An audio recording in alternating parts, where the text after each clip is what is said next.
Christians, I know that many of you are enamored with what you think the future of the Christian church holds for the physical nation of Israel today.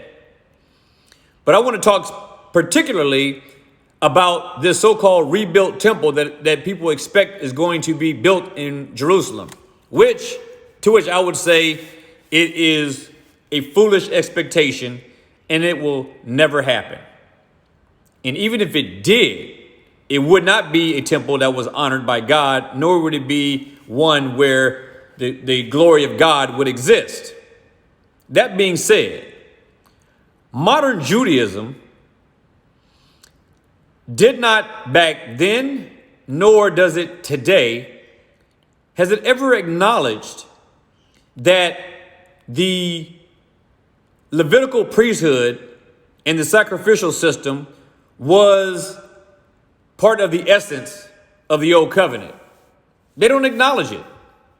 In fact, they don't believe that Moses even acknowledged it, but that he just simply tolerated it, even though the prophets were supposedly completely against it altogether, and that they even protested it.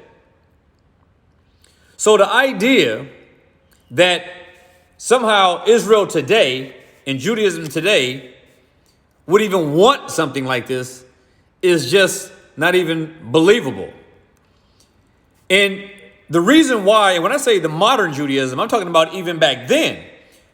So they get this assessment about the sacrificial system from Isaiah chapter 1, verse 11, and also Micah chapter 6, verse 6. And I have both verses on the screen.